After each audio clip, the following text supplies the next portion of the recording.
Por que eu deixei de acreditar em Deus? Esta é a pergunta que me é mais feita aqui no canal.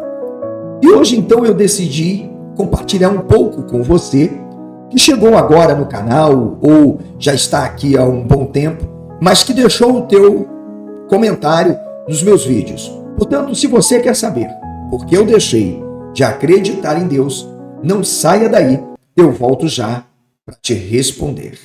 No centro do caos ideológico, uma mente que confronta certezas e desnuda mitos, um olhar polímata sobre as grandes questões da existência, da fé e do poder político. Alessandro Moreno, teologia, religião e política com coragem, profundidade e conhecimento. Nem tudo que se chama verdade resiste à investigação, e nem toda fé sobrevive ao escrutínio. Pode tudo com Alessandro Moreno. Muito bem. Na verdade, nós estamos diante de uma história que não começa com revolta.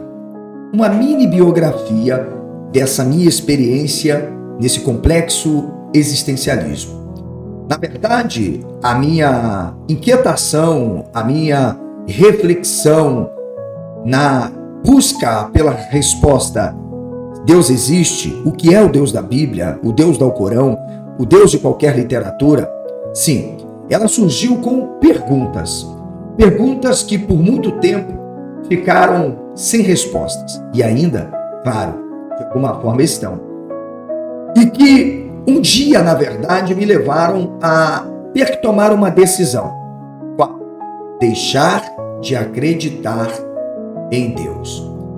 Eu sei que isso pode soar um tanto estranho para você que tem a sua fé, a sua religião. E eu vou apresentar para você alguns pontos importantes do porquê eu, de fato, deixei de acreditar em Deus. A Bíblia, por exemplo, diz que Deus é amor. Mas esse mesmo Deus, no Antigo Testamento, manda matar povos inteiros, exterminar. E aí fica uma pergunta: onde está o amor nisso? Então, como conciliar o amor, o perdão, com o extermínio de povos? Simples diferenças religiosas, crenças e outras. Foi aí que tudo começou. Quando comecei a olhar para este livro sagrado chamado Bíblia de uma maneira mais crítica. Quando li Deuteronômio, por exemplo, Josué e Juízes, textos onde Deus ordena um extermínio completo, homens, mulheres, crianças, animais. Como biblicista, teólogo, especialista, inclusive nas línguas originais, eu ainda assim me coloquei sob dúvida para entender este livro sagrado em um contexto histórico-social, indiciário, intracultural, intralinguístico. Mas não teve escapatória. Não importa como eu olhasse para o texto, seja a exegese histórico-gramatical, histórico-crítica, histórico-teológica ou indiciária, culminaria para a mesma resposta e probabilidade. Sim, eu estava diante de um livro mais do que humano. Um livro criado exclusivamente para oprimir, para controlar, manipular pessoas e, inclusive, suprimir direitos. Então eu me perguntava, mesmo analisando este livro dentro de um contexto histórico, como eu posso me deparar com algo tão tenebroso assim? Deus não deveria ser eterno e imutável, tal como os textos dizem, pensando o Deus da Bíblia, porque ele então se comportaria como os reis violentos da época. Já que alguns, para defenderem isto, falam em hipérbole. Se Deus é amor, por que criaria um lugar de tortura eterna, chamado inferno? Ou, na verdade, isto não é uma criação de Deus, mas do próprio homem para oprimir o homem. Como justificar, então, a condenação infinita por erros finitos?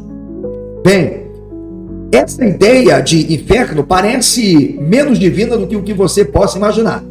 Está na cara que é um projeto de opressão para manipular e aterrorizar os seres humanos. Na verdade, trata-se de uma ferramenta de poder para controlar e não para salvar. Quando você olha para esse livro sagrado, sobretudo no Antigo Testamento, Bíblia hebraica, seja lá como for, você encontra um homem chamado Moisés. O Deus de Moisés, ele é sanguinário, ele exige sangue. Este Deus, na verdade que nós vemos, é implacável. E não adianta pensar no Deus do Novo Testamento, porque na verdade, se pensa teologicamente, eles são inseparáveis. Ou poderemos dizer, será que estamos falando dos mesmos deuses? Não sei. Ou são construções de épocas diferentes por povos diferentes, com interesses diferentes? E essa pergunta, com certeza, me tirou do chão. Se a teologia dizia que Deus e Jesus e o Espírito Santo eram as mesmas figuras, como entender então que Jesus não pudesse ter sido partícipe de todo o mal que aconteceu justamente por ordenança de um Deus lá no Antigo Testamento, no Oriente Próximo Antigo? Então eu não conseguia mais crer justamente nessa ideia de um Deus amoroso. Bem, as pessoas passam a acreditar simplesmente pelo medo, pois esta é a imagem do Deus apresentado para a humanidade. É preciso o medo do inferno, da maldição. Você tem que estar sempre disposto a agradar a Deus, porque decepcioná-lo é trazer sobre si também a maldição. Então eu percebi diante de tudo isso que, na verdade, a minha fé não era uma fé libertária. A minha fé não era uma fé que me trazia paz, tranquilidade. Na verdade, esse submundo da religião, através de um livro sagrado, me aprisionava. Olha, eu quero dizer para você que está assistindo este vídeo, não foi fácil abandonar a crença, ainda mais quando se é pastor e ganha um bom salário. Mas foi necessário.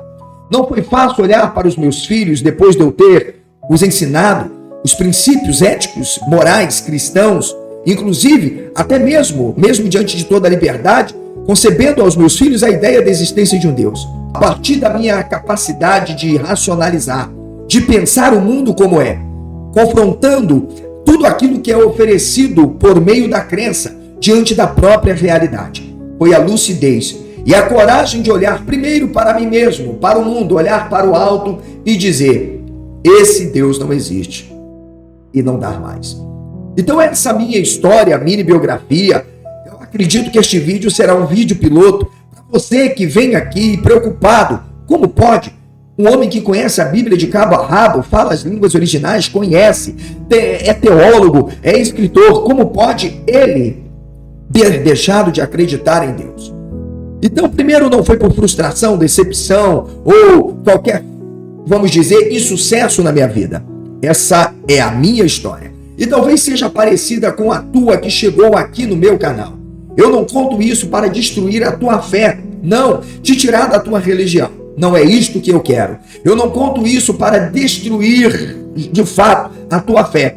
Não, eu só quero fazer com que você possa vislumbrar, lembrar que às vezes é preciso deixar de acreditar para acreditar de maneira certa.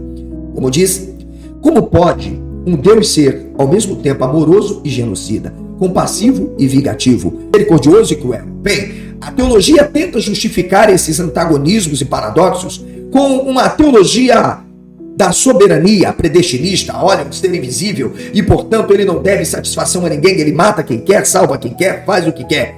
É este tipo de Deus, vilão, que eles querem que você carregue para o resto da sua vida. Portanto, a própria narrativa bíblica vai nos oferecendo imagens de um Deus absurdo. Sabe, em um momento esse Deus perdoa, no outro ele manda destruir nações inteiras, inclusive crianças.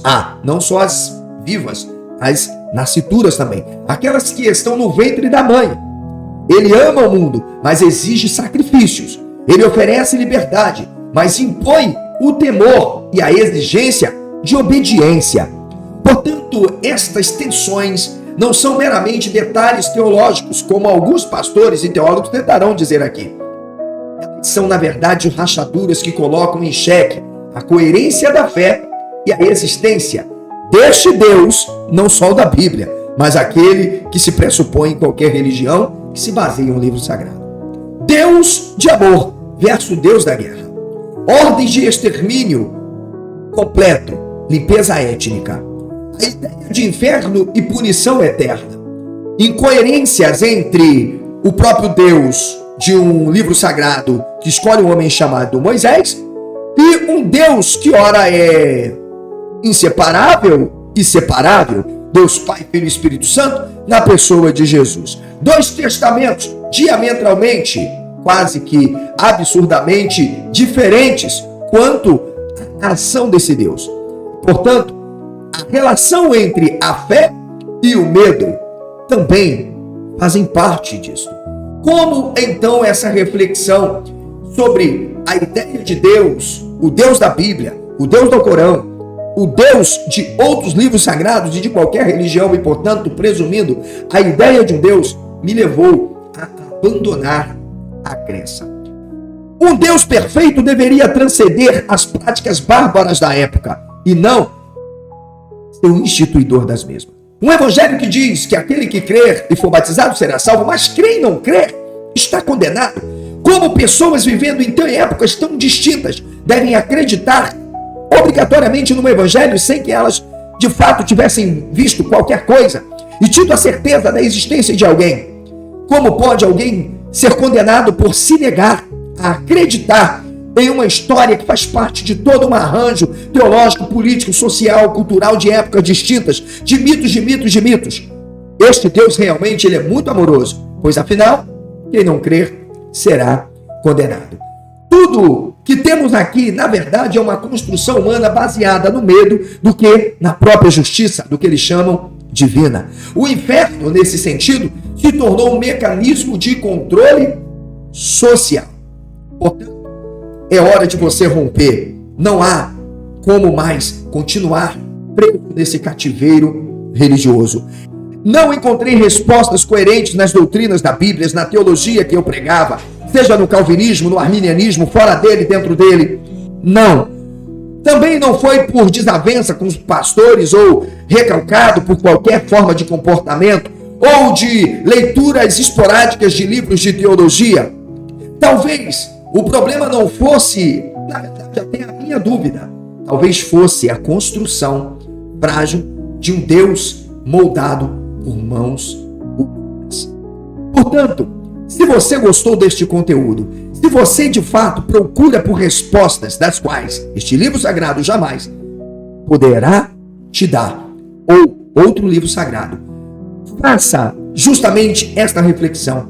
Olhe o mundo à sua volta, explore de fato tudo que for possível e submeta isto ao crivo da racionalidade e da própria ciência, pois não há ser algum espiritual, sobrenatural e poderoso que jamais poderá intervir na tua história. Se você gostou deste conteúdo, deixe o seu like, compartilhe, faça corte, publique nas suas redes sociais, porque afinal tem alguém do outro lado aprisionado por um sistema de crença e você pode ser a chave para abrir a porta deste cativeiro. Até a próxima. Tchau, tchau.